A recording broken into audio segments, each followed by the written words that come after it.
I'm going to call the meeting to order. Rebecca, please call the roll. Toohill. Here. Esty. Yes. Flournoy. Yes. Anderson. Yes. Rasmussen. Yes. Gandy. Yes. Ham. Yes. Great, thank you. Council, do you have any changes to the agenda? If not, I would like to add an action item. And this is a little bit of an urgent matter, and it is to authorize me to sign the opioid settlement, and this needs to be signed by April 18th. And I guess, John, if you wouldn't mind giving them a little background and what this is about. For about the last 3 years, the Attorney General's office has been part of a multi-state negotiation with 9 pharmaceutical companies. About half of them settled about 2 years ago. The other 4 or 5 are in this settlement. The other settlement was about $10 billion, and this is about $9 billion. And the state of Iowa will share in this settlement arrangement to the tune of about $364 million, which will be distributed through the state, but it will also be distributed to the participants through municipal plans and requests for assistance. And to be part of this and be a participant in the settlement, the court that's overseeing it agreed to set a date for joining in as a participant in the class action settlement. And what that means, basically, if you sign up by the date that was set, which is April 18th, you will be treated as a participant on a list of municipalities, counties, and the states. There is, out of the group, there's like CVS Pharmacies is a very large block of this, like $4 billion of the settlement. Walmart is in it for 3.8 or something like that, but out of the 4 or 5 that are in this latest settlement, and I don't want to keep you wondering where I'm just spouting this information. There's a 300-page document. If you'd like to look at it, I'll be happy to share it with you. But frankly, it's mostly stuff that isn't even interesting to lawyers. It's in there, though, as far as what we have to do as well as the other states. There is a part of this that's a few pages long that is parts of the participating communities in Iowa that have signed so far. What's important about this deadline, and some people would say that it's not something, once the 5 defendants involved in this one have agreed on what they're willing to do, that they're probably going to throw it in the round file if not everybody signed up by April 18th. Generally, I would agree with that kind of a perception that when it's settled and you're getting down to the nitty-gritty about collecting signatures and so forth, the court probably, if anything, is going to extend, and the defendants are going to cooperate on that. One of the defendants in this has about twice the paperwork conditions that the rest of the defendants do, and that's Walmart. Walmart treats April 18th, according to this, as a drop-dead date, and that if they're not, or the participants are not signed up, that they may go back to the negotiation table, or they may withdraw from the settlement and leave it up to the other 4 to do what they can as far as settling, and just not participate and take their chances with litigation. What that amounts to, though, is Walmart's conditions. They're not impossible to meet, but right now, Iowa, probably about 1/3 of the communities have signed on. There's a lot of communities probably having conversations like this right now because they didn't know Walmart was a stick in the mud, so to speak, as far as keeping this thing in suspense. But what it amounts to is Walmart wants 85% participation for them to go along with their 3.8 contribution in billions to this settlement. And so it's important. The Attorney General sent around some emails about this. This got off the burner for a little bit this fall. We had an election that changed a lot of things in the State House. We had an Attorney General for nearly 40 years that was behind most of this kind of settlement litigation, but Brenna Bird, the new Attorney General, I think she's been running her feet off on this, trying to get with it and figure out what needs to be done. She's communicated with boards of supervisors and mayors all over the state. There have been emails out. The mayor and I looked at this as something that really came down the pike as far as hey, we better get this done now type of message from the Attorney General in the last couple of weeks. We've known about this settlement before, but we didn't really understand without the memo of understanding, which is 300 pages long, that Walmart could bail on it. So we don't want anybody pulling out of this settlement. It's the equivalent of about 40% of everybody's shares, and if the state of Iowa stands to benefit by $360 million on this, you don't want 40% of that going away by Walmart going away. So at this point,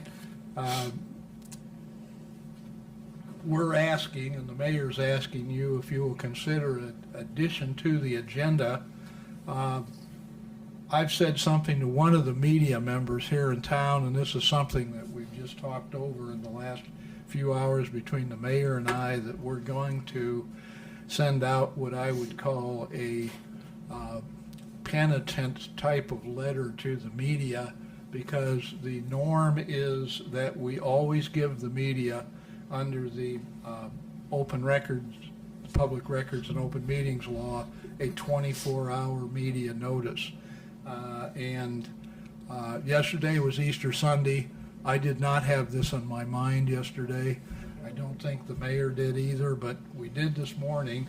And we thought the best thing we could do is have the council make a motion to proceed as an emergency situation.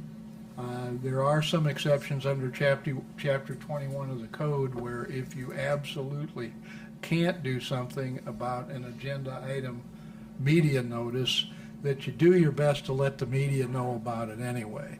And fortunately, the media is here with us tonight, so we can talk to them about it and explain. Connor and I had a little conversation before the meeting, and he's agreed he would run a paragraph explaining why this irregular request, pretty much on my part and the mayor's request to the council, is out in front of you. But it's a very good reason, and it's something that we still, if the mayor's authorized by the council after this is talked over with the council, to sign the memorandum of understanding. I don't know, it may take a couple days for the mayor just to read the doggone thing, but it's a fairly lengthy document. Any of the council that would like to have it, I did not bring thousands of pages with me tonight to lay it in front of you, but the idea is we'll make it available to anybody who wants to read the whole thing. But the idea underneath it is that it's a long-term negotiated settlement that's supposed to go for things in the opioid litigation that has to do with giving communities the ability to bring in programs, help with people that have addiction, help with people that have had losses as a result of consequences of opioid use, and continuing programs that deal with addiction and also some of the side effects of the way it was marketed for years, which made people have a false sense of security about pharmaceutical things that had risks involved. So our conversation is, will you make a motion to basically step into a position of emergency and necessity under Chapter 21 as far as the open meetings laws, allow the agenda this one time to be supplemented with this particular request, and we'll do everything we can between now and the time this is submitted to Des Moines if the public has interest in further discussion about it and so forth. But it's one of those items that we probably don't need to have a special council meeting. When somebody asks you, would you like to participate in a $360 million settlement that will bring funds to your town for programs, we've already identified some of the programs in town, like CETA, that has a abuse and substance and educational and rehab and remedial program, but there are others that we probably haven't identified. And the idea is, first we make sure this is tied down by enough communities in the state of Iowa doing it so that the entire balance of billions of dollars is tied down and we don't lose one of the big ones. I have a question. Yes, Doug? Is this going to be city-controlled money that we distribute? Why is the mayor having to sign it? So, if you don't mind, John, you can add, but I'll answer. Go ahead. The way when I talked to the Attorney General's office, they said the way that it's distributed, it comes down through the county. Now, she said different communities are handling it different ways. So sometimes county supervisors take care of it. Sometimes it comes over to the city and the city takes care of it. Sometimes it goes to the public health. So in a discussion that I had, just happened to be today, the Tobacco and Alcohol Free Coalition, which is made up of many partners, including CETA, county, law enforcement, juvenile court, county attorney, public health, Jefferson County Health Center, school districts, Iowa State County Extension, Child Welfare, River Hills Community Health Center, CETA, and CETA has drug and alcohol addiction programs. So just in a quick discussion, I think that's first of all, that's an unknown who's going to administer it, but I think what I heard today from this group was they would love to be part of how any funds that come in, how that they are distributed. Now, it also has to be determined who's going to track it and document how the funds were used. So discussions have to be made with supervisors. And again, this is a lot of community partners that are already doing some of these things. So that's the way I would see it playing out, is within this group. So would that be your responsibility then if it's coming through here? We're making the initial, have you reached out to these other entities so that they know that we are making that application, or tonight's just Well, the today first I to voice? briefly asked about it because, there were funds previously came to our county. Right. And apparently none of these groups were involved. Okay. Or at least I know one group asked for some money and they didn't get any, so I think it was all administered by the supervisors. So there was a consensus, a lot of head shaking from this group, different partners. And I reiterated to say, what I hear you saying is you'd like to be involved in how these monies are distributed. So, Right. I think there would have to be a discussion led with supervisors and this group, and then, we come up with a plan. Right. Now, it may be that it could go to a committee here as well. So it's a little bit of an unknown at this point, the detail of how it would be distributed. No one else in the county is passing this resolution. Well, I think that John said that the county hasn't signed on yet either, County hasn't correct? signed on either.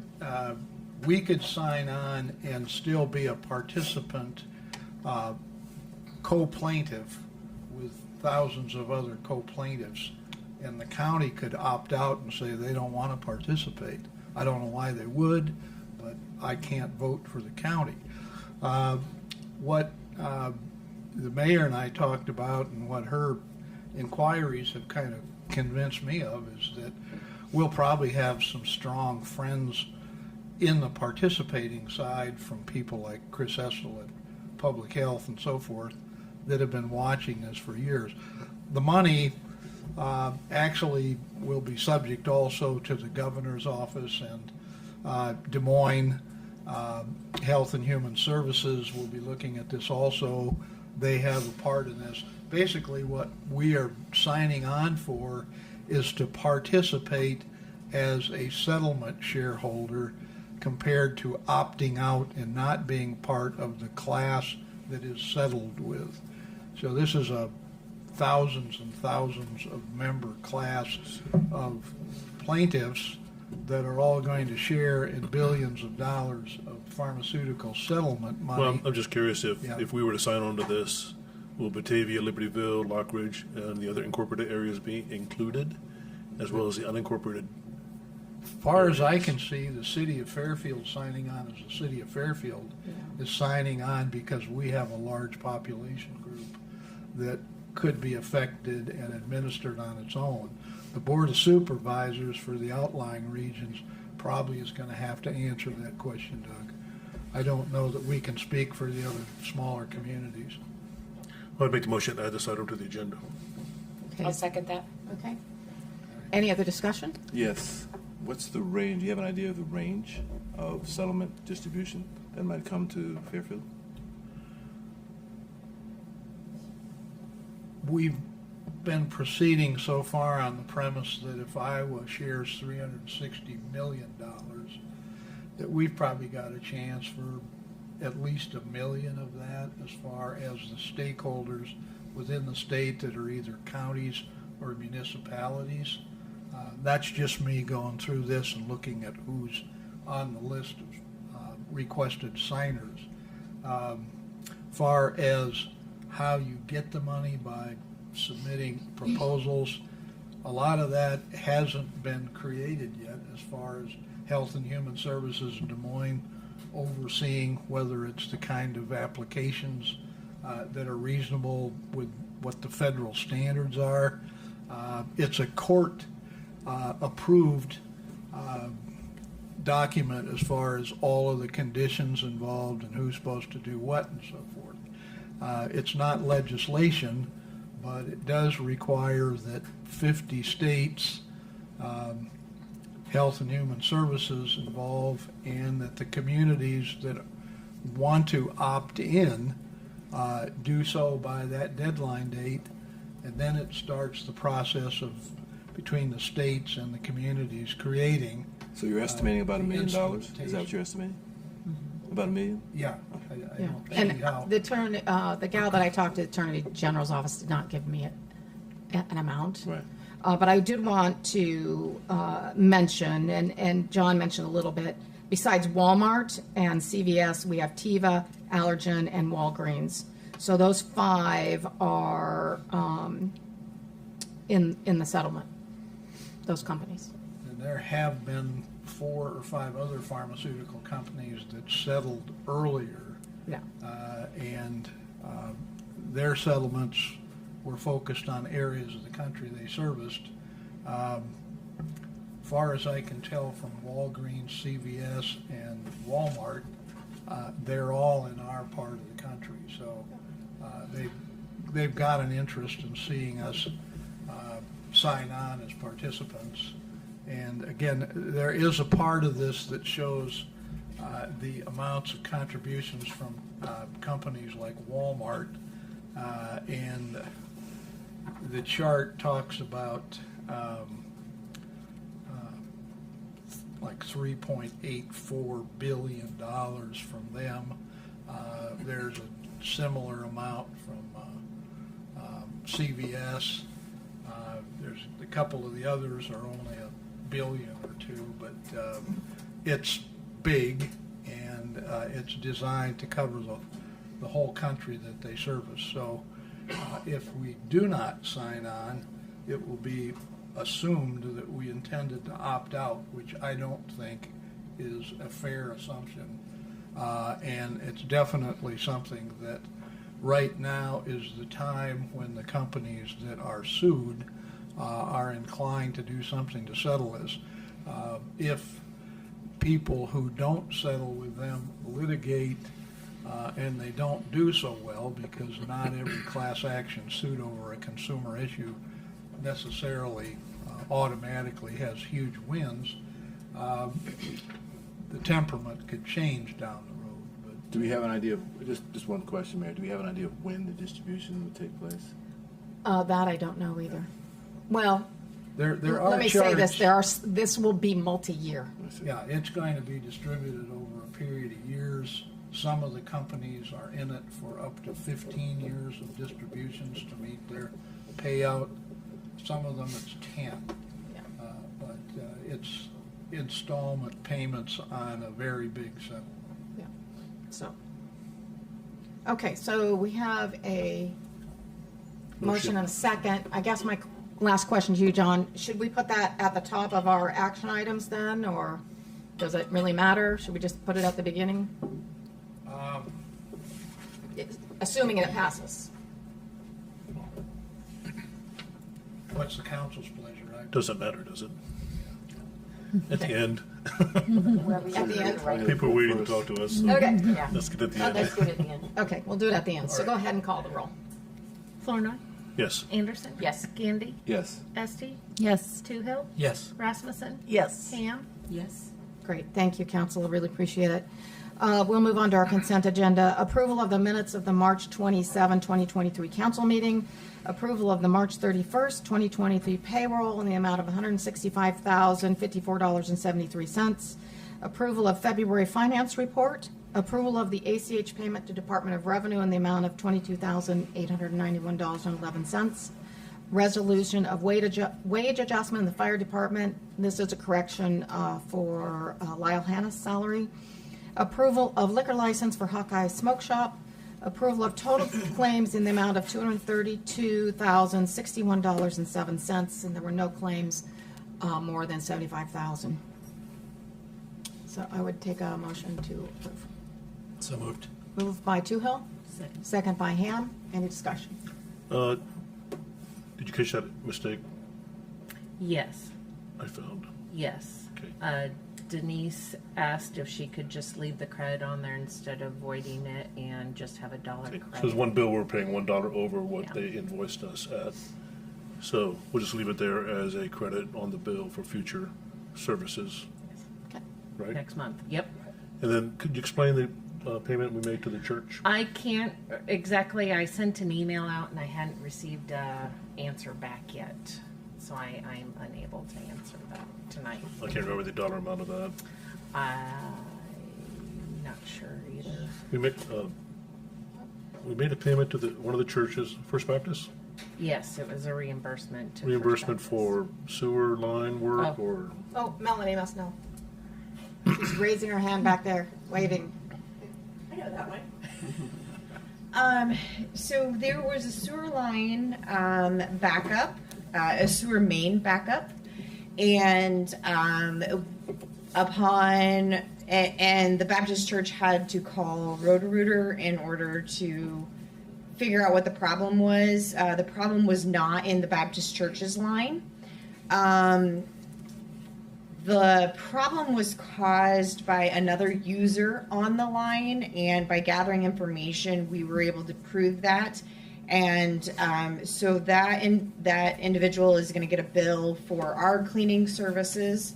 And we thought instead of the church suing for the $22, that we could make it part of our bill because it was not their sewer line that was causing the problem. So we're reimbursing the church and then we'll bill the appropriate entity that was at fault. Yes, yes. Okay.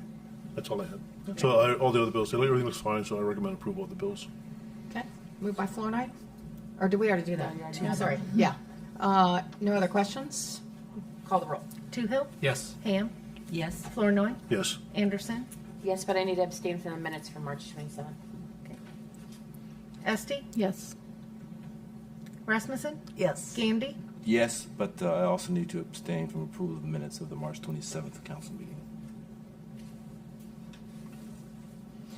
Okay, so let's go to public forum and appearances. First is Matt Welcher, Power Wagon Rally. Is he here tonight? Oh, there you are. Talk about your street closure. Good evening. I'm just requesting for our annual Power Wagon Parade, the street and square closure for Saturday morning, June 10th. The parade would start at 10 a.m. Last year I didn't receive enough barricades to close off the square, so it made it really difficult. By the time we got up there at 10 o'clock, there were 40 or 50 cars parked on the square and just kind of made it a mess. So I was just hoping I could get enough barricades this year to close the square off. So this is a little different than previous years? Nope. Nope? I just didn't receive enough barricades to close Okay. it.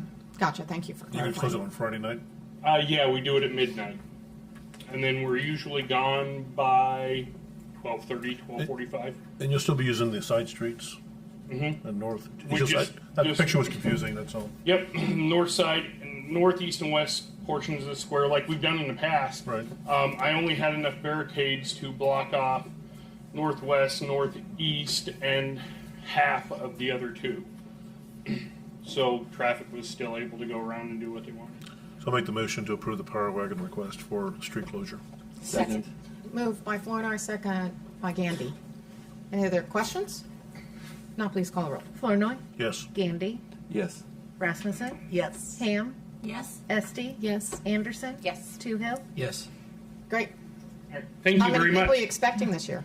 Do you know yet? I don't really know. Pre-registration's 150 to 200 right now. Awesome. So it should be good. You know, last year was their first year back after a 3-year hiatus, so it was good, and everybody still had a good time. They were looking forward to coming back, so I expect a little more than that this year. Great. Well, good luck. Thank you. I appreciate you. Okay, next up is Daryn Hamilton with Kids Day. Hello, everyone. We're looking forward to our 58th Kids Day here in Fairfield.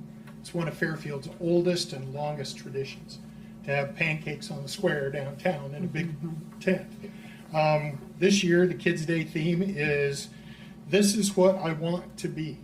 And it's going to be held Saturday, September 16th, which is the third Saturday of September, as we always have it now. Pancakes will be at 6 a.m. till 1 p.m. Parade starts at 10 a.m.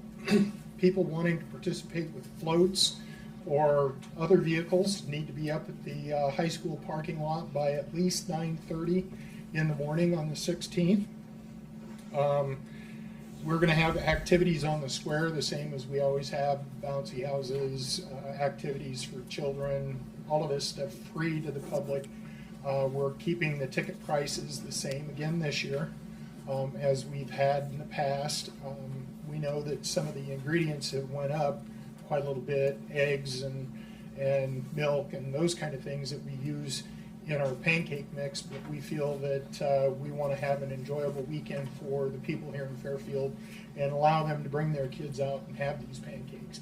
So I'm also going to work with Joe Hurd on barricades. I believe Joe's your street foreman now, since Daryl retired. So I'll get with him with a map of where the barricades need to go. We don't ask for as many barricades as what some of the other groups do, because I will again go to the sheriff's office and ask if I can use their orange cones to put out like I have in years past. One thing that the Kiwanis Club has found, though, over the last few years, since there's been parking allowed all night on the inside of the square, it has caused some problems with trying to close off those areas around the square. And we only use the streets that are next to the square itself. We don't go any farther out. There's traffic that still moves. all the way around all day long, except during the time of the parade from about 10 to 10:45. So we're looking to do exactly the same as we have in the past, for the past 58 years. So that's my request, if the Kiwanis Club can use the square on Saturday, September 16th. I move approval of the Kiwanis Kids Day Parade request. Second. Okay, moved by Floney, second by Toohill. Any other questions? All those in favor say aye. Aye. All those opposed, same sign. Thank you. Thank you. And the Kiwanis Club thanks you. Daryn, can I ask a quick question? Sure. How did the pool tournament go? Did you have good turnout, good support? We had an absolutely fabulous turnout. The first year that we had that in 2019, I think we sold maybe 100 or so tickets to the event. Saturday alone this year during the event, we had between 150 and 200 people that had paid admission to come and watch the event. And overall, the event has more than quadrupled itself in the 3 times that it's been here, and I'm hoping to do the same thing again next year, because the word of mouth has gotten out, the pool community has really gotten behind it. There's going to be a lot of things coming up over this year that we're going to try to do as fundraisers for bringing more money to help the tournament go. We would like to see it maybe get to a $20,000 added tournament. That's one requirement that the WPBA is going to be putting on all tournaments now that are held in this country, that we have a minimum of a $20,000 added pot for the players to try to play for. So a lot of work ahead on that, but it's going to be good. It'll be next March, probably the 3rd weekend in March. So that's what I'm in negotiations with the Civic Center about right now. It was a lot of fun. I was Good there, job. I was there Yeah, on it was Saturday. great. It was great. It was great fun. Good. In Thank fact, you. I was there on Sunday too. Thanks, And Tim. people drove for out. You know, I met one couple that drove like 5.5 hours to get here because they love to watch these ladies play. It was neat. And we had people from Lincoln, Nebraska, as well as one couple that came from the Indianapolis area Yep. to Fairfield just for 2 days to watch the tournament. Yeah, it was great. Right. They came from all over. Okay, next is Jimmy Tuvera. This is a placement of a shed.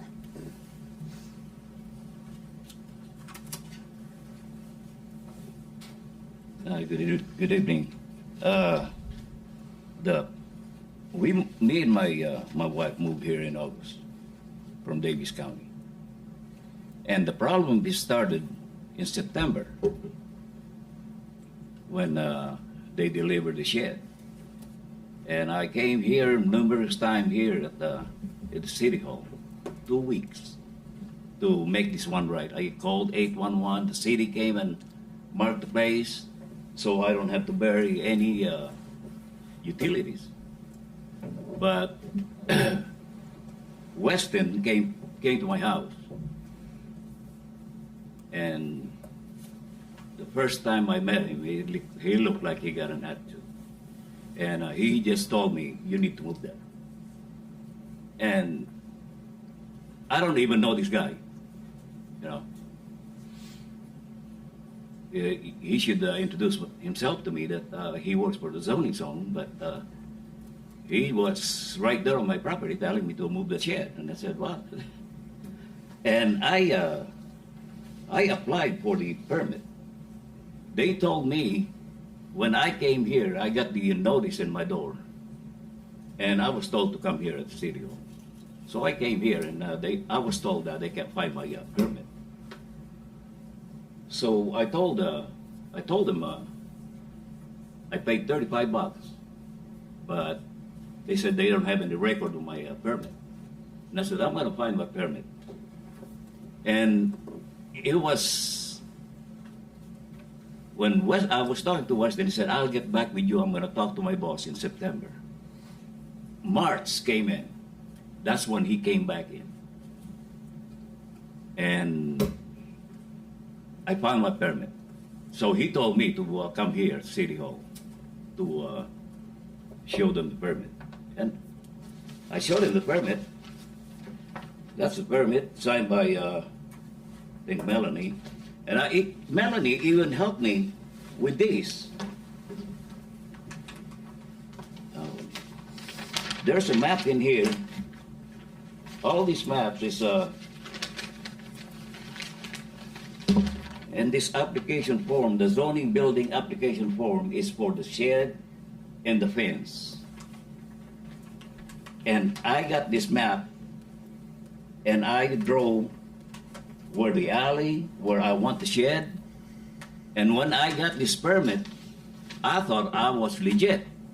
Because when I came here and showed them this permit, Weston just kept asking me about who authorized you to put that shed in there. I said, you guys did. Because I got this permit. What else you want me to do? I spent a lot of money moving here in Fairfield because my wife was working at the hospital here. And we should be enjoying our property, our small property here in Fairfield. But with all this problem that we're having here, and I was told that you cannot plant plants in there it's supposed to be 18 inches long. So what is the zoning guys gonna do? Drive around Fairfield and have a tape measure on their hand and measure the plant and cut the if it is over 18 inches? I got 2 trucks that's parked in my yard.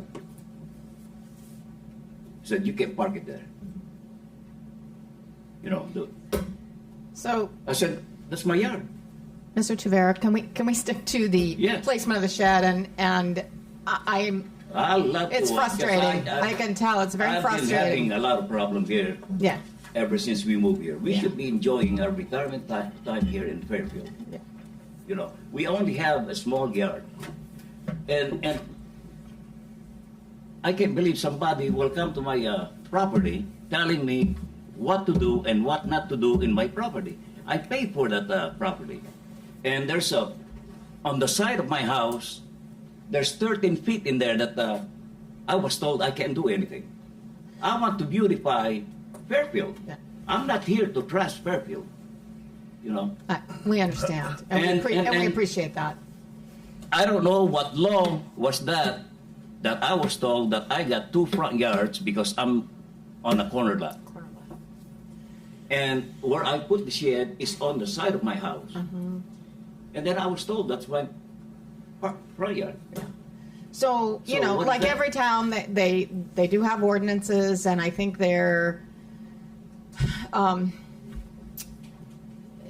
you know, I think there was some misunderstanding, but go ahead. Doug, did you have a question? Well, my understanding is that you need 6 feet between the house and the shed, 6 feet. right? And the I shed's- measured. well, okay. Before I put the rocks in there, I measured. So when the Amish guy delivered that shed, it's 12 by 20. If I can just move it with a pallet jack, I'll move it. But I asked Weston if the city is going to help me move it. No, Well, that's the answer. One more. Well, I have one more question. You know, So the shed is 12 feet wide. excuse me, The shed is 12 foot wide, 12 by 20. and you need 6 feet between the city, the shed, and your building, your home. Yes, I measured it. Yes. So you need 18 feet. You need 18 feet on that side of the house in order to put the shed in. To have the 6 foot variance between the house and the shed, and Yeah. another 12 foot for the shed itself. Yeah. But you only have 13 foot to the property line. Is that the issue? Melanie, can you address that question? Melanie even helped me when I So- came here because they're the one that gave me this map. I don't have this map. Okay, But so I make sure that I So go over the property line that's or the something. alley, that's the. But how can you tell that I got 2 front yard if my address is 207 Iowa Avenue? When Melanie's office, is that correct, approved it, the drawing showed the shed inside the property line, but when you put it in place, it crossed over the property line. Did you see what happened? The drawing wasn't to scale. Everything that's coming out now is just it's just like a blading game because I thought I did everything, and all of a sudden I got to move that. I put a fence in there. To move that fence, I got to take part of that fence to open it, where Weston told me to move to put it. And there's a flag in there. I think I'm gonna bury an electrical. And we only have very small yard. yeah, We don't And- even have And a I think half we're acre. trying to find an applicable You know. solution for you. We need some help. Is there any Yeah. location, Weston, is there any location on the property that it would be legal to place it? The shed can be put in the backyard, but he has to take down some fence to get it in there. Yeah, that's, I mean, there's room in the backyard, it's just. there's no room in the backyard. Well, they're putting in raised planters in the backyard, I think. I was making a raised garden bed. I stopped that. I got 3 raised garden bed in there, which is 4 feet by 8 foot. I stopped it. Were you able to get the quote Is on? there any way, if that shed is gonna be moved, my wife had drawing. Can zoning and grant a variance into the right of way? Is that allowed even? Which gentleman? John? John? Well, can they grant a variance into the right of way? Probably not if there's an alternative to it that doesn't require the variance. Even if it requires taking down a fence and I say moving even this? if it poses a financial or physical burden. Even if it imposes a financial and physical burden, if you can find a way to do it that's temporary, you can probably make what we call a special exception. You don't necessarily have to justify it the way you would a variance, but those are just legal technical terms. Basically, first you'd have to take a look at what can you do it and then put the fence back up? What the cost would be?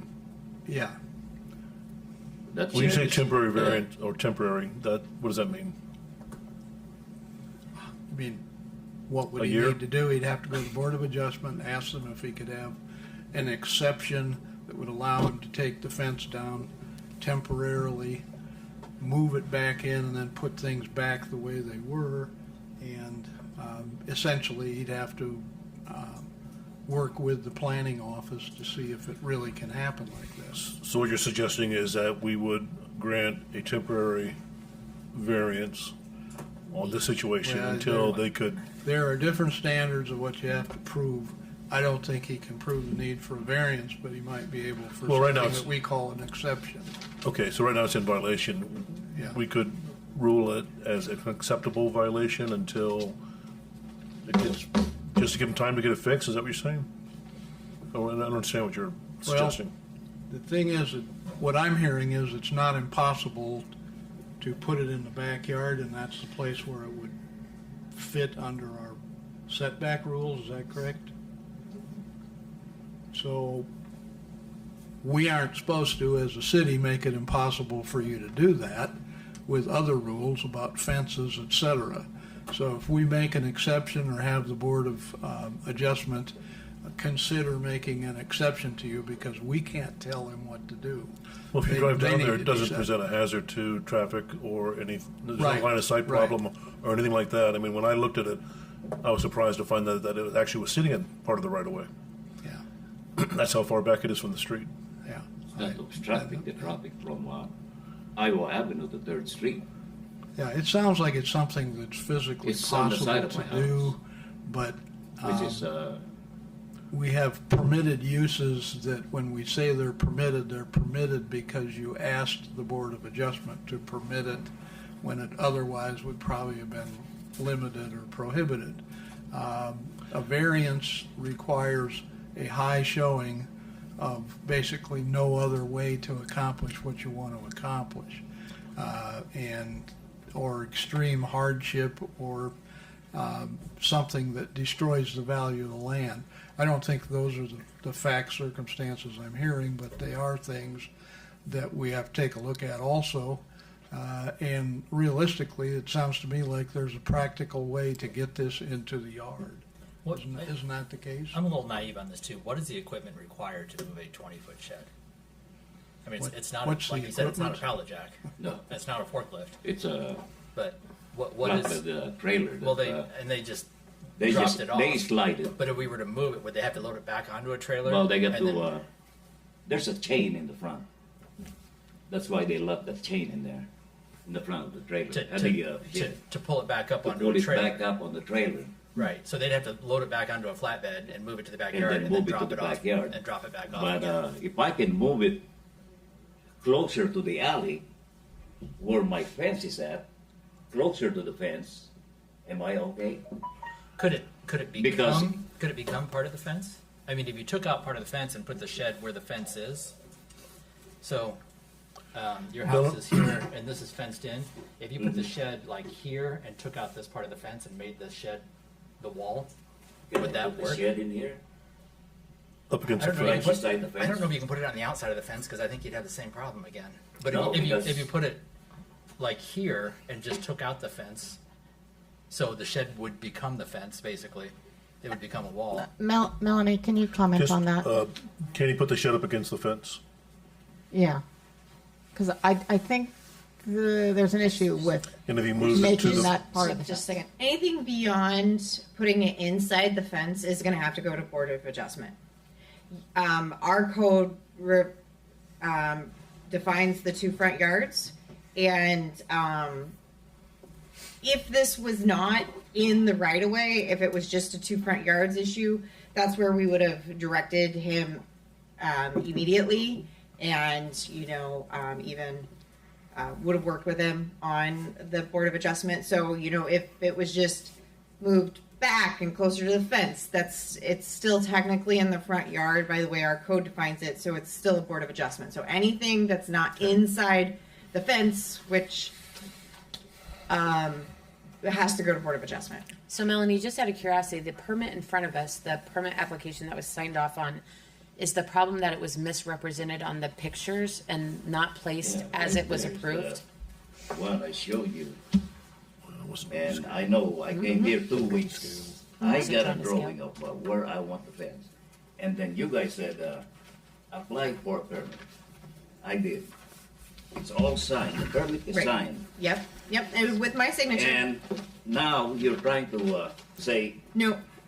no, you can't put it. I will say also the fact of the matter is that you have to adhere to all of our codes. That's what's signed on your application as well. So if, it needs to go to the Board of Adjustment because it's out of our city codes, then. So it was misrepresented on the application? So, on the application, I don't remember this specific situation. What Dawn has pointed out to me is on the back of the application that it says approved with corrections. Right, I see that. And normally, It would state what you have to it do. was stated, it would have shown on the drawing what I corrected. So Dawn believes that the copy of the drawing that I marked up was that it walked out the door. That we talked about last week. It's like, it hasn't happened, but that's what she thinks happened.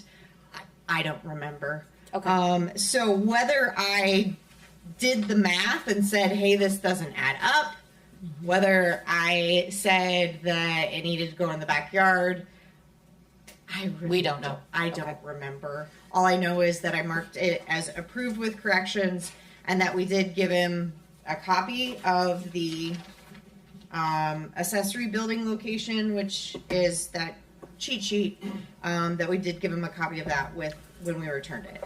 Okay.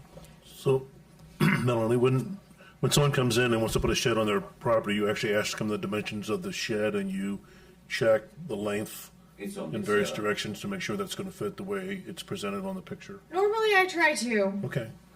I So you're saying to us that you did that and I don't know, it's one of those, like, Right. I don't know where the problem happened since I don't have the drawing. Did I miss the dimension of the right of way? Was the assessor site acting up that day and I didn't check it? Like, was it misrepresentative?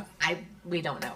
Without having that drawing, I can't, without having the copy that I marked up, I can't tell you what I did because I don't. How far remember. into the right of way are we talking it currently is? About 3.5 feet. 3 feet, maybe? I sent in I that think email, it's 3.5 in feet. your email. Yeah. See, you guys. There's But- no sidewalk on his property, Yeah. On the Iowa side or on the third? on the Iowa Iowa side. On the third yeah, street. on the third side, There's yeah. there's How no many sidewalk. how many feet between where the shed currently sits and the curb? Any idea? It's a long distance by my eye. I know it's in the right of way, What but is it? still. 30 what feet is from the center of the road to the right of way is what? 30. 33. and it's 3 feet in, so it's roughly, and how wide is the street? 20, 30, is it, it's 20, it should be 13 and a half. so 13 and a half, so, It's like 13 feet. So 10 feet? 26, it'd be about 4, yeah, or 14 feet, roughly. From center of the road. No, from the No. edge of the road. From the edge About of 14 Curve feet into from the the curb. shed. Yeah. So you got 14 feet sitting there, and it normally would be 13 feet or 17 feet if the right-of-way were observed. Right. But you also So- think of there being a sidewalk there and someone Yeah, trying to walk too. we have lots of problems with that around town. Let's not talk about sidewalks right now. Can I make the motion that we just don't take any action until they can present themselves before the planning and zoning or board of adjustment? Board of Board of Adjustment. Adjustment, seems like we can't do anything And anyway. can you clarify? Let's just not talk about money at the moment, but to make a perfect world, can they move that into the backyard and there is room or there's not room? There is room. And can they put it right next to the fence that he's already put up? Right here. Not without talking to the Board of Adjustment. Not on Okay. the outside of the fence, but it can be put Can up. it be in line with the fence? Yes. But Or not without yeah. talking to the Board of Adjustment? Right. It can be in line with the fence, inside the fence, without going to Board of Adjustment. It can be in line with the fence on the outside of the fence, but talk to Board of Adjustment. And in that case, if it was 6 feet north of the primary structure, it would meet the 6 feet there. It just means that it would be in the front yard, and it would be something that like our office would totally support because front yards are a funny thing, and Especially on corner lots. it's a funny thing. Yeah. So are you talking about all this from the alley, from this is the Iowa Avenue, this is 3rd Street, let's say 3rd Street. Is that, say this is my house, and we were planning to, this is 6 feet to the house. We were planning to put it here or close to the alley. Is this gonna be the front yard also? Yes. This whole But- thing is front yard. By the way our code is written, so putting Wow. anything Is in it- that front yard. Is it different on an alley? My From the goodness. alley? No. No. No, but the alley's not a front yard. The alley side's, so his backyard that has the alley at the end Yes, is not, yes. is not a front yard. Right, correct. Right, okay. Yeah. I think that's what he was, Okay, that's what sorry, I misunderstood. yeah. That's what I'm saying. No, not what he pointed to. If I put it close to the fence, I get a lot of, because that's 6 feet. Right. This is This what is I'm the saying. backyard. Yes, yeah, and I'm saying, but the way our code defines it is that that's still a front yard, So- but it's something that we could go to Board of Adjustment that staff would be in favor of presenting. to Board I of would suggest Adjustment. that you look at that option and come back to us, So Mr. Tuvera. Sure. there's also It's another sitting here right suggestion now. here. If it That- moved back here, Okay. See, this is the alley. This is the fence. right. I don't This know is what where- He should be aware that the Board of this is Adjustment's where, decision is final, that we cannot overrule the Board of If Adjustment I put this shed, if he were to go there. Could you move it over a little bit and just take that part of the fence out and just make it part of the fence? That would still keep your dogs in the backyard and everything, they wouldn't be able to get out if it just got pushed in about another 6 feet. And had the fence come up to it here and here, you know, if it was just shoved in. But that would have the fence and the door.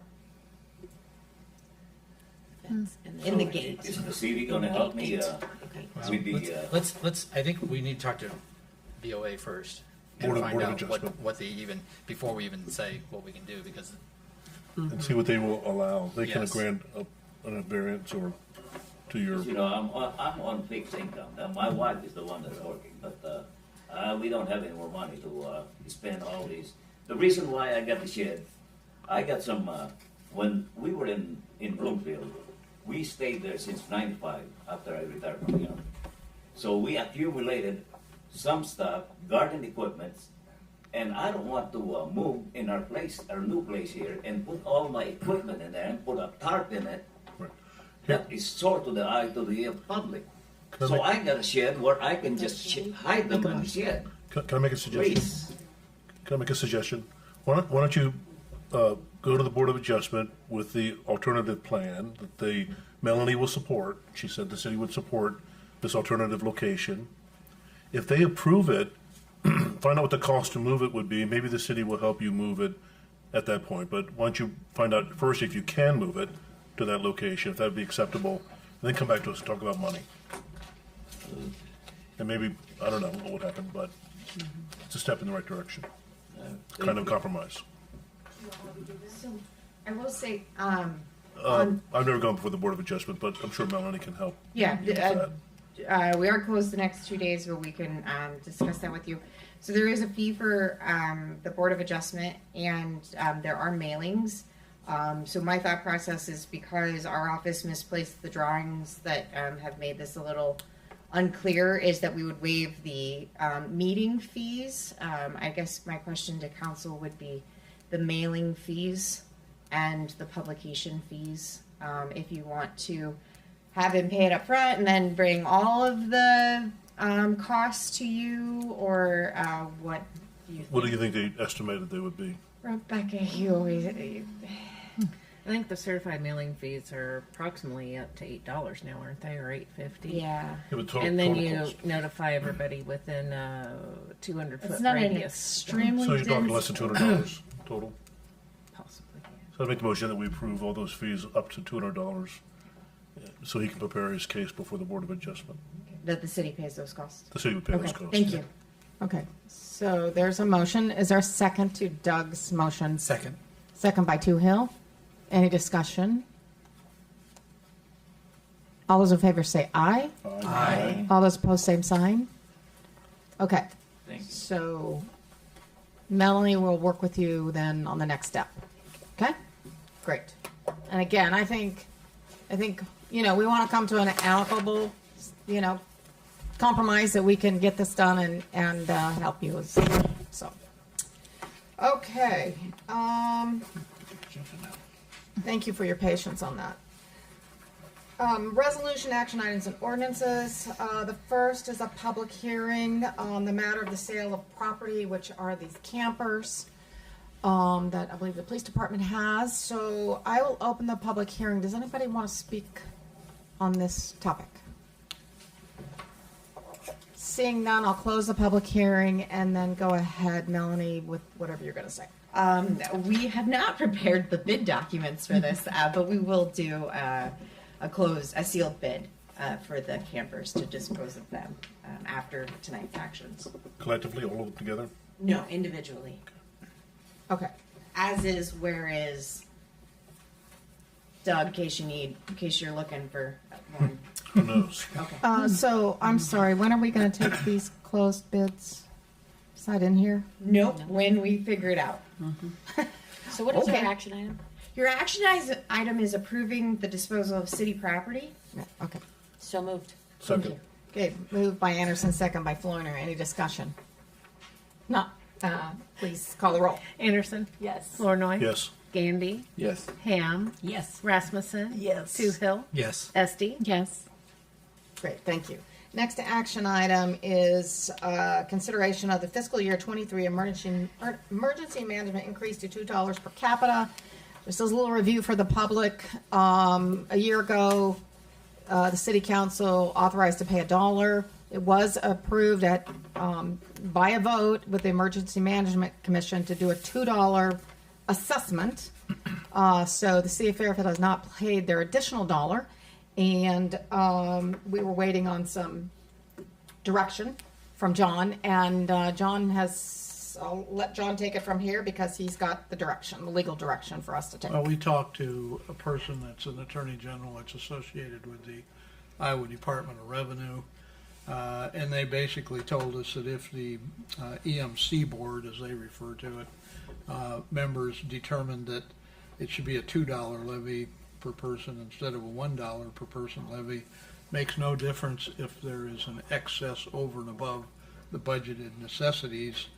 You get to do the larger levy as long as the majority of that board agrees to do that. So I thought we were asking a question that had some good, I guess, footnotes to it as far as what you can do and what you can't. The answer from Des Moines was basically, well, if they voted to do that, you should do that. So, So even if their budget is for $100,000, they could levy for a $500,000 budget and take the money. yeah, at some point, they're trusting that the board would be scrutinized about doing that. Because Like the the budget next that was audit. presented only required a $1 levy, that's why Yeah. the What is question the was raised. auditing agency But for Brett's that? here, he's gonna explain what happened with that. Brett, go on up. I knew I would. Yeah. It's too much confused. I mean, next year I'm just gonna open it up to the city council to come to my budget meeting. Brett, do you know who your auditing agency is? Like who audits your budget? It's through the auditor. I mean, State auditor? Yeah. Okay. The county, just like any other. county. County auditor. So I'm not sure when we're talking the budget where the surplus thing coming in. January 31st, 2022, I had my emergency management budget hearing, open to the public, like we do every year. I presented a budget of $1 per capita because we did not know the city of Fairfield was still trying to get a levy in. I knew we were going to be short on money, so I brought the budget with $1 per capita to the table to get that adopted that night. So where that budget left us, I had $89,000 of expenses and $79,000 of revenue. So we were $10,000 short. And that's the budget we went with, take some money out of the bank. Because we've been sitting on this for years of not supporting emergency management. And we've been short of funds for years. So the surplus stuff I keep hearing is, we did not have the money.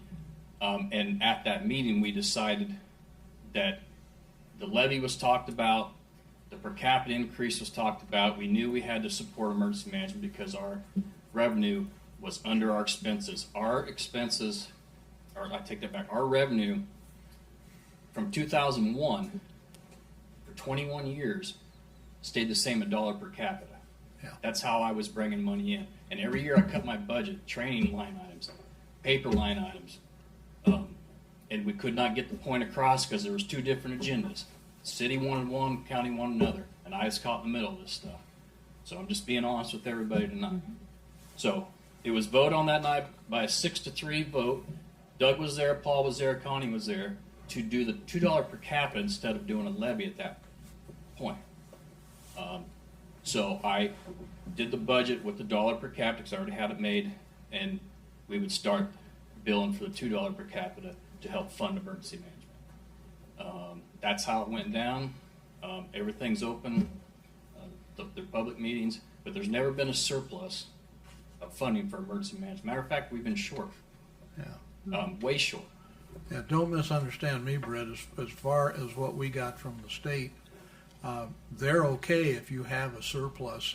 If you have leftover money each year after your budget has been spent, they think you're probably pretty frugal. So they, Well, and we do. they're keep, not saying you shouldn't do that. We do keep some money in the bank. Just for emergencies and disasters, so I have that money on hand to be able to go out and purchase something that we need at the time we need. But that does not supplement my budget, and we've been short. So it's frustrating. September we came up here, I came here, and we were supposed to write letters to the Attorney General, get his opinion, even though I provided all those opinions and gave them to Aaron and was brought up here, that yes, you need to pay what the board commission votes on, because we are our own municipality.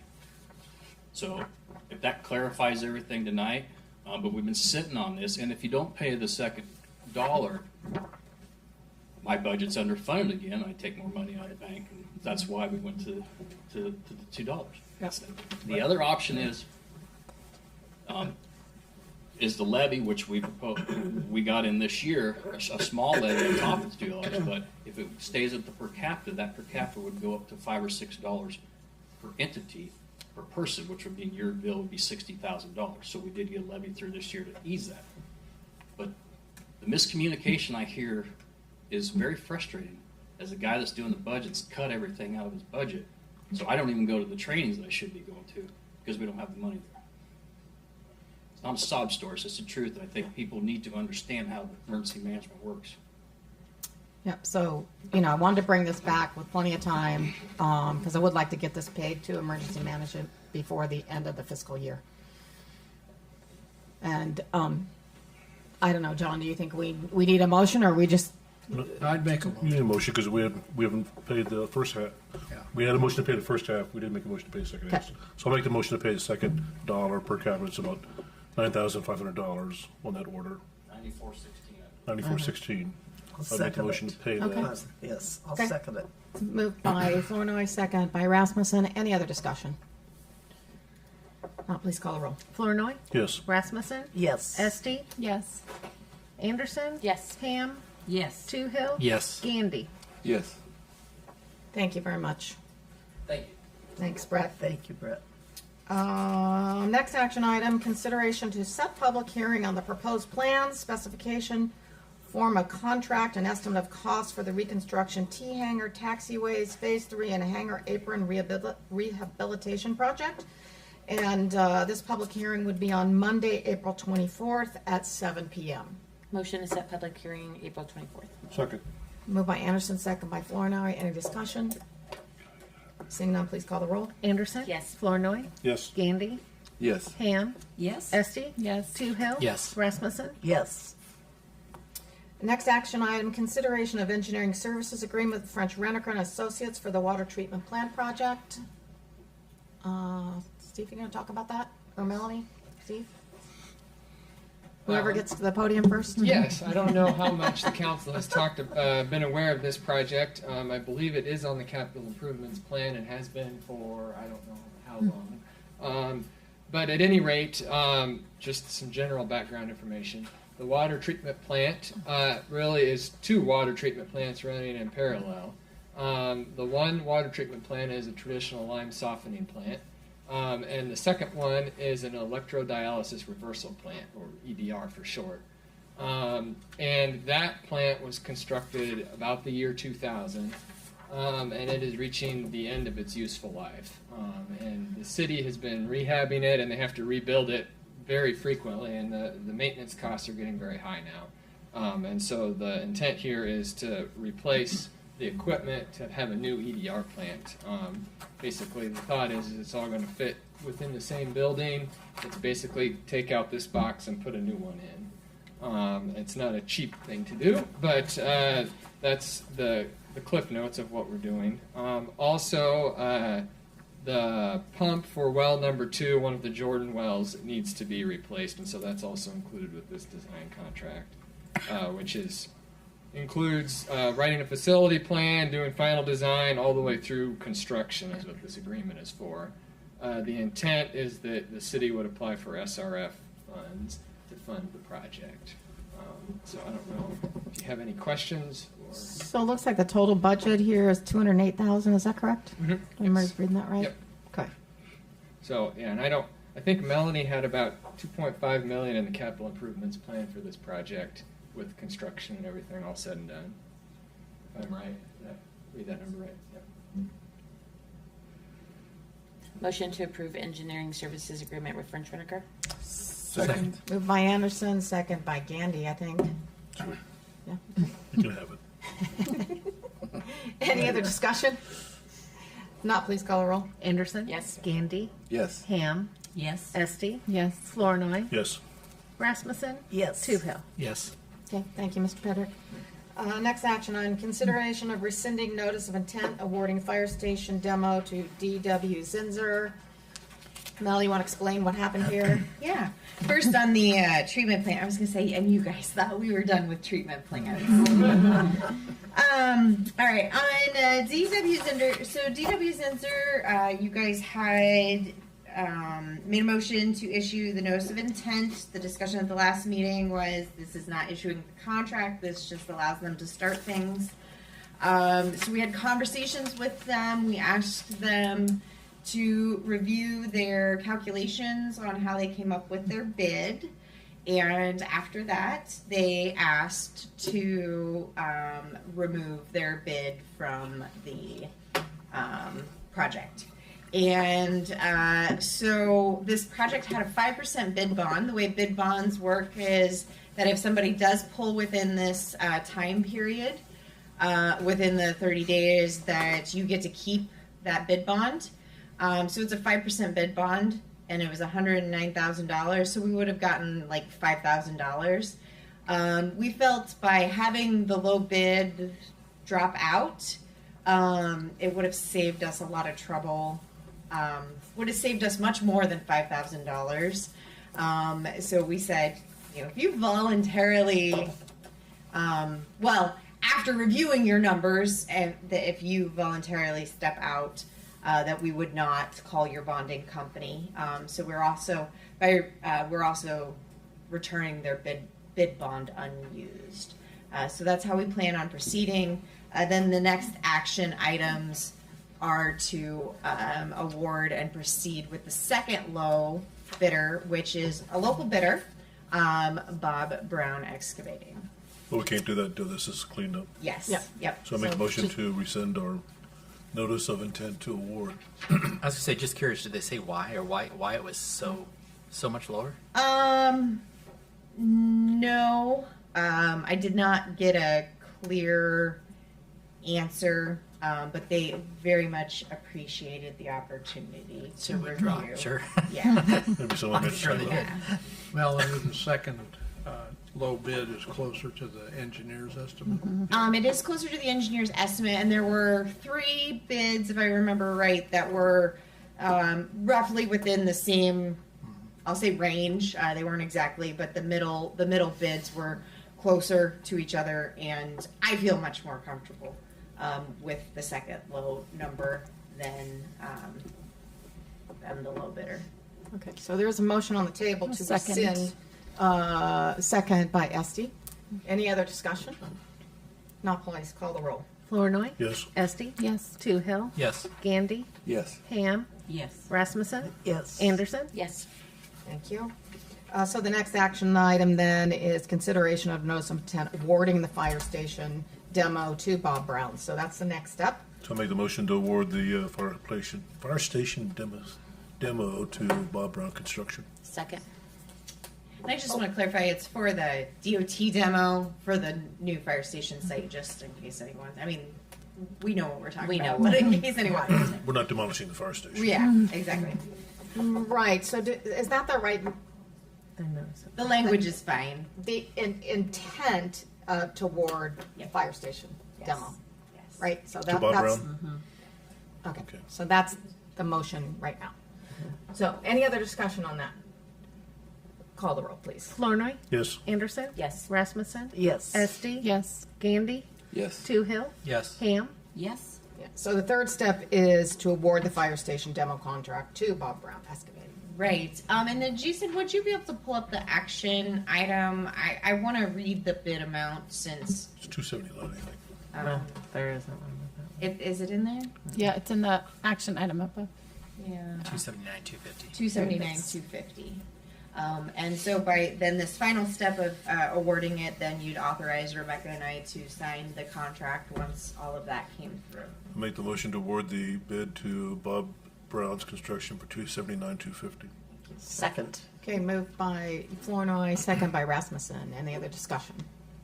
Now please call the roll. Flournoy. Yes. Rasmussen. Yes. Anderson. Yes. Esty. Yes. Toohill. Yes. Ham. Yes. Gandy. Yes. Thank you. Thank you.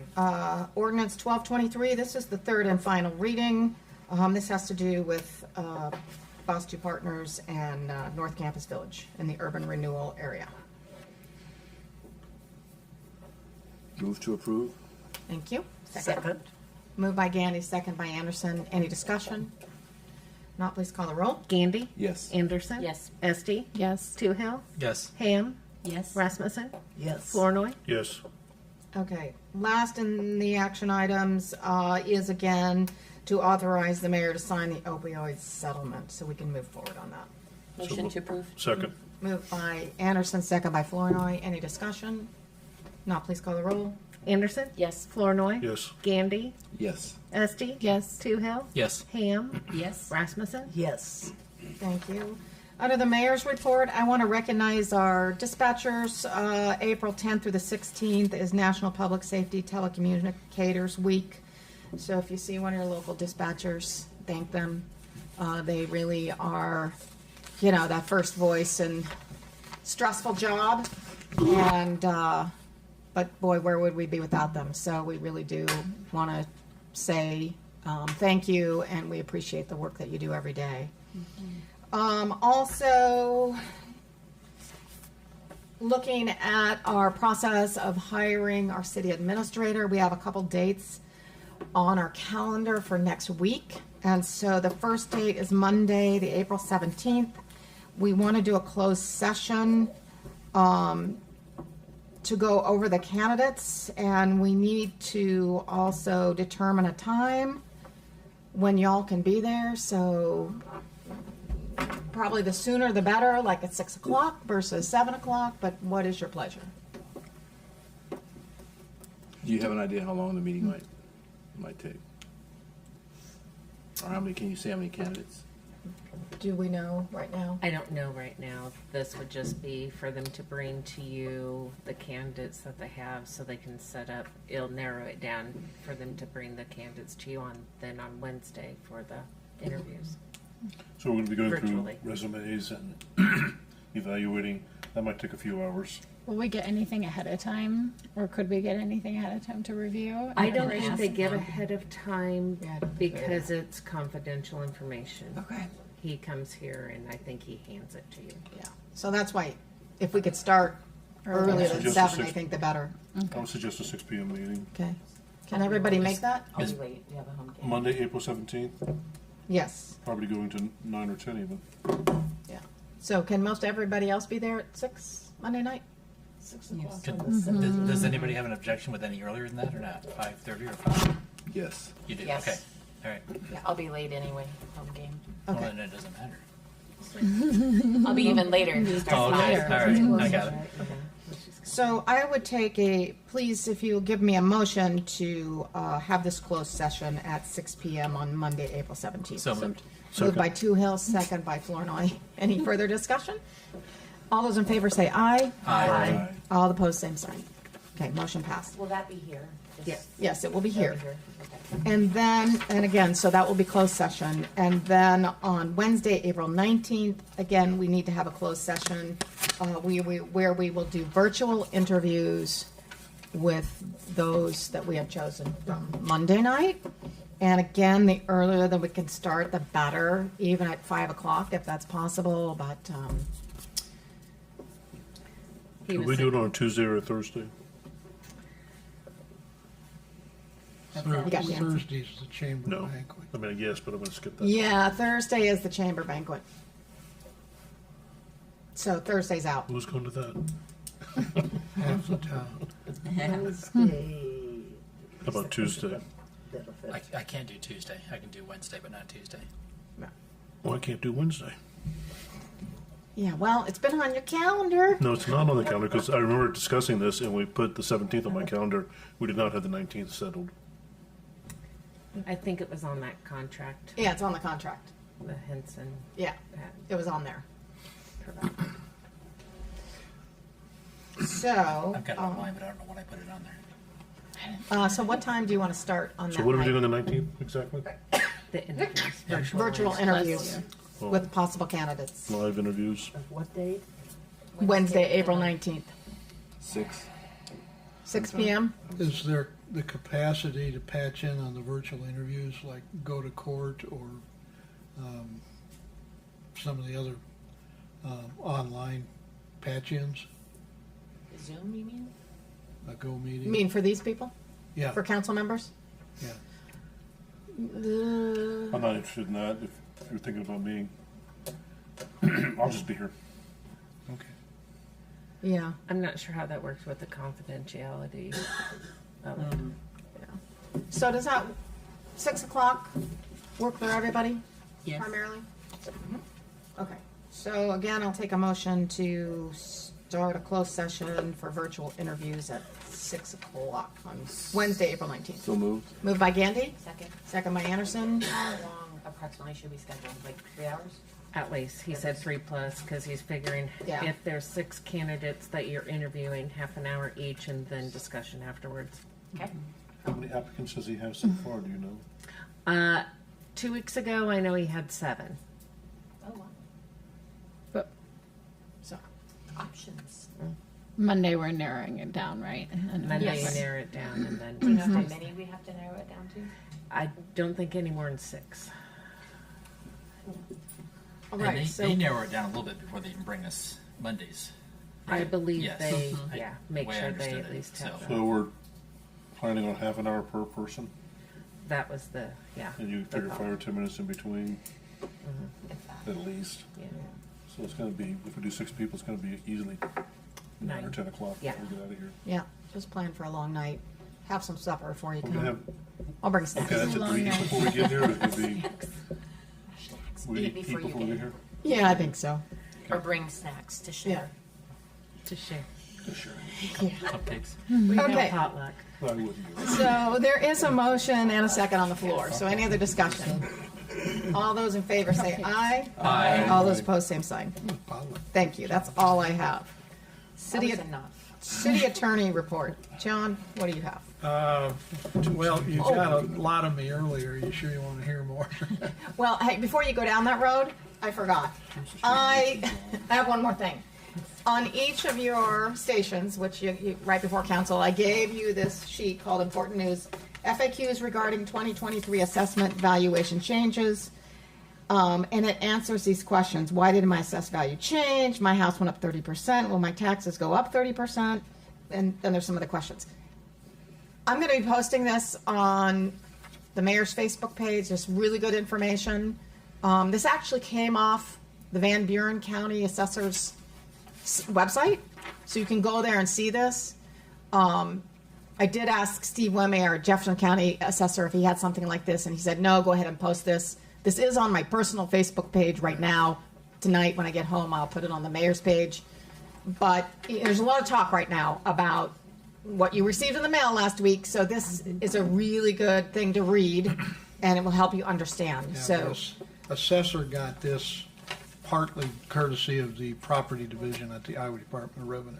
okay, And it's happening all over the state. Sure. Assessors are being forced to reassess, anticipating that the State Board of Review is going to bump it this much anyway. And I think Steve Wemme locally will tell you that that's the only reason that he was motivated to make the changes he had. Van Buren assessor, similar story. Yep. And it's baffling. You guys tried hard to stay close to last year's millage request.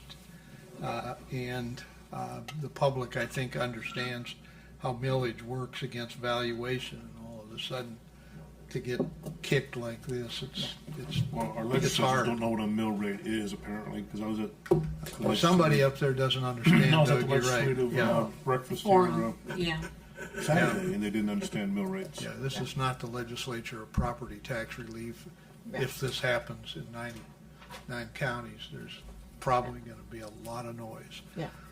But But at any rate, good read read. this, and it really does explain some how it works, and it's helpful. So, again, I'll get that out there on the mayor's page. And Melanie, can you put that on the city's page too? That'd be great. I do have a couple other things. Yes, John. right, go ahead. We are still a couple steps away from getting the property to complete the shelter house out at the Waterworks Park. I've had a couple of phone conversations with the Assistant County Attorney Mike Brown. He's working on what he feels the board should do to have a public hearing about giving the property to an intergovernmental transfer. And I showed him what I believe is a way you can do it after the fact. We're just anxious to be sure we control the property. But at this point, I expect they're going to have on their agenda a public hearing about what they've already said they would do. We've got tabled a motion to accept what they're going to do for us. And at the same time, we don't want to hold up our bid process as far as getting on with construction of both the shelters that we have the funds for from a bequest. So enough said on that. The Ambulance Service Agency Board, the 28E Board, was going to have a meeting tomorrow morning. It got pushed back a week. There is a hearing coming up on May 1st about a pending piece of litigation as far as an amendment motion that was filed by the attorney for the CARE ambulance service. That will be the topic in discussion in closed session a week from tomorrow morning. And I suspect that Tom and I will be there for coffee right before 8. So other than that, I think there was... Now, I had some more notes on the opioid settlement, but I think since you passed it, I thank you for letting the mayor let us participate. There will be more coming down the pike. Participating is like saying we want to be in on the suit and the settlement. There will still be documents that are referred to as releases and covenants that will be coming months from now probably, but it's substantial enough. I did find one of the charts that indicated that the city of Fairfield's prorated share of the settlement coming down through the Iowa municipalities for however much money out of the assigned money for the state, we will share in it at a fractional rate of 0.0573, which is more than half of 1% of what is shared out of the funds that get distributed down to the political subdivisions. So that will be a substantial sum of money out of $360 million. That's just a direct payment. We'll get indirect benefits through Right. the state government and the federal government, I'm sure. Yeah. I meant what I said. If someone would like to have this set copied, I'm going to say that we'll do that for you and we'll give it to you in a binder. But it's got probably half of this is set up for signatures by participating entities. The other part of it explains all of the things that this money is supposed to do, and it explains where $9 or $10 billion is coming from. So it's actually pretty good information, but the main thing is we want to share in it. Yeah, great. Thank you. Thank you. Is that it? That's it. Okay. Committee and board reports. Property committee. Thank you, Mayor. The Property Committee met on March 31st at City Hall. Present was myself as chair, Martha Rasmussen, a member of the Property Committee. Also, Weston McKee, our Code Compliance Officer, Rebecca Loper, our City Clerk, Melanie Carlson, our Public Works Director and City Engineer, and John Morrissey, our City Attorney.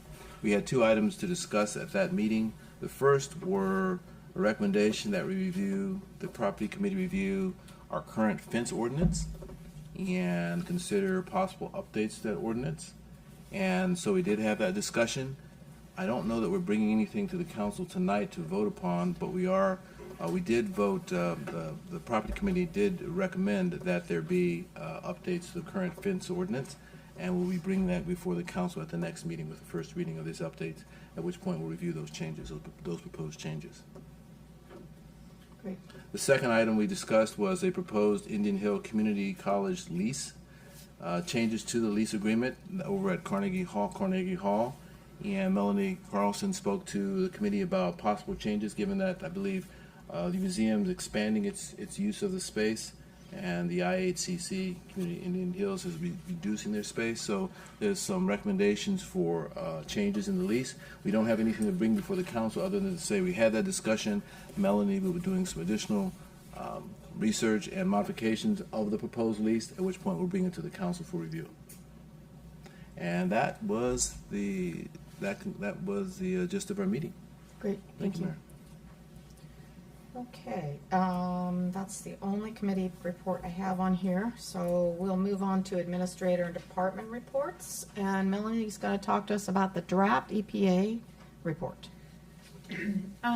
John, on the stuff at the county, they actually passed that, and it is copies in your box here in City Hall. Okay. So I think they're still gonna have to publish it. Publish it, Have a okay. hearing about what they did. So. Gotcha. So on the EPA report, this is due every 6 months, and so I'm bringing it to you to let you know that I am getting it done. This one is maybe not the most favorable one that we've had to turn in to. We were kind of expecting it with land acquisition and the treatment plant and everything else having going on. We got a little bit behind on the lift station project. So we are requesting an extension to the compliance schedule for the completion of the lift station. The compliance schedule says December of 23, but it does look like that we will have that completed by December of 24. We talked through major equipment purchases and lead times with the contractor last week, and there are some major lead times with the project, but nothing that would keep us from being able to meet the December of 24 deadline. So again, we are asking for a year extension. The completion dates are kind of the hard date that EPA doesn't like to change, so we will see how they react to this. But luckily, we are only asking for a year, and that we are still continuing to progress with our projects. The other thing is we did have 14 sanitary sewer overflows in the last 6 months. That's the bad news. The good news is that they were all related to the problems that we were having with the lift stations and the pumps not working or needing to be replaced, and us doing temporary pumping. For the most part, each overflow was relatively small. There were a few cleanup actions that needed to be done as a result. So there were no SSOs as a result. The purpose of our compliance schedule was to remove the sanitary sewer overflows totally, but that was primarily due to the rainfall. So even though EPA is not going to like the SSOs, at least that it's not due to rainfall, and it was primarily on the lift station that's currently under construction. So again, not a favorable report to EPA, but nothing that I would expect them to come back with any fines or anything like that. So I'll be submitting that. It's due April 15th. I'll submit, I'll proofread it one more time and send that to them at the end of the week and let you know if I hear anything. All right. Any questions from the council? None? No, but I want to comment on something else. Okay. Thanks. So I just want to remind everybody, I have the floor. Yes, you may. I want to remind everybody that the Inflation Reduction Act funding clinic is on April 28th of this month, April 28th. It runs from 9:30 to 3:30 a.m. to 3:30 p.m. I think it's a pretty important clinic to attend if we can. Get some council members there, mayor, and maybe city employees. It's $35 to register ahead of time, $40 at the door. I think that would be covered by the city because it's a city oriented workshop. Is it being covered by the city? Sorry? Is it being covered by the city? No, the registration fee. It is? I'm suggesting that should be already covered by the city because it's work related. Who are you suggesting it to?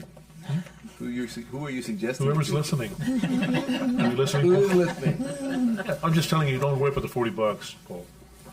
Okay, I won't worry about it. But who should I not worry about? If you want to go, don't let that be a hindrance to going to this. I'll just show up and just say city. No, you got to register ahead of time. Oh, okay. I'll talk with the city. Lunch is included, so there you go. Okay. But I really would like to see people there. It'd be nice. We have one more meeting between now and the 28th, so I'll remind you again on the 24th. Would you like that as agenda item on the meeting to make sure that it can be paid by the city? I don't think it's necessary, but yes. I say, Go ahead. this is already covered under our classes and stuff, isn't it? Yeah, it should be. It's covered for the council. It should be covered. Okay. You send the engineer, then that should be covered. To city employee. All Work right. related. Okay. Yeah, that's good. I want to know that. Any other comments? Seeing none, I'll take a motion to adjourn. So moved. Moved by Toohill. Second by Ham. All those in favor say aye. Aye. All those opposed, same sign. Meeting adjourned. Thank you, everyone.